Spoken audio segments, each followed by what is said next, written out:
Let's talk about the recent Starfield start menu kerfuffle. Why? Because I kinda want to, and ended up doing some research that you guys might find interesting. I'm aware of certain leaks circulating the web that may or may not be spoilers. I can assure you that none are contained in this video, apart from the start menu thing, which is just a start menu, but some people didn't think so. Discussing Twitter arguments for views, I know what it sounds like, but such is the life of someone putting out free content on the internet. Timestamps are in the description if you guys need them.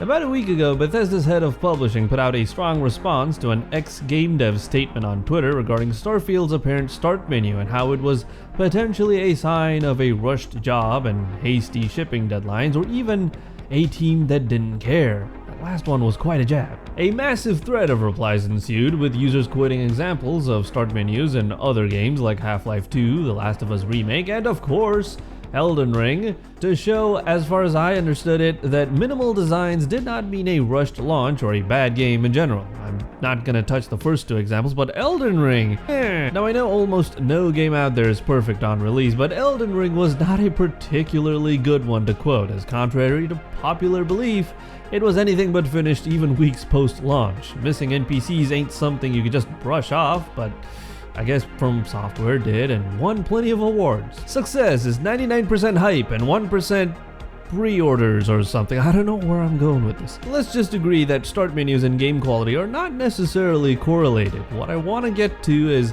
how an effective start menu should look like in video games, at least modern ones. To answer this, I went and done some research and summarized this part of the video during the editing process so it won't drag on like a low-budget school project turned out by ChatGPT. When designing a game's UI and UX, which stand for user interface and user experience, developers consider things like how well laid out a set of options on a start menu are, which is referred to as affordances, their good flow throughout the menus and sub-menu system. I mean, you don't want to overwhelm people with cutscenes and animations at the start of a game, but look where we are today. A game's overall design, including the start menu, should also be consistent in terms of visuals. Too many colors and or font variations are just gonna be distracting. In the worst case scenario, if it can't make it look great, at least make it work great. And that usually means a simplified set of options that takes a player where they would want to go without delay. In Left 4 Dead or Left 4 Dead 2, the main menu you're presented with used to look a lot simpler, almost bare bones like, with a server list that faded into existence somewhere slightly off center on screen that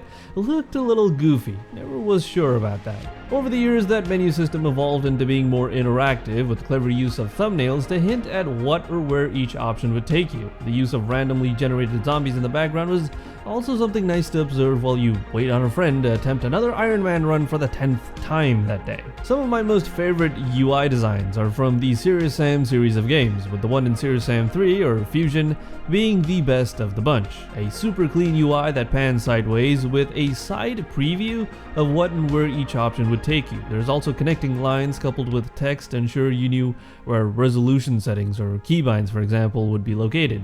Navigating through the entire system of menus is super fast and easy. You can just use the arrow keys on your keyboard. I really love this design and kinda wonder why there's nothing like it in any of the newer games I've played. Cyberpunk's also pretty great, a bit more typical or traditional perhaps, with the menu on the left-hand side that utilizes contrasting colors and a clean placement to great effect. It's really easy to digest the long list of options as your selections are highlighted sufficiently. On the flip side, games like Battlefield 1 and Aim Lab have some of the worst UI, in my opinion, that's more monetization driven than anything else. In other words, money is the priority here and not your experience. That doesn't mean that the user experience has to be sacrificed in order to make a return on these things. I mean, Aim Lab probably deserves to make back their investment, but the way they decided to go about it is almost unapologetically in your face. Some of the stuff doesn't even load half the time like it used to, so there's clearly an immense amount of bloat there. There are also games where the start menu is completely omitted, like in Warframe. You're presented with a login screen where after entering your details,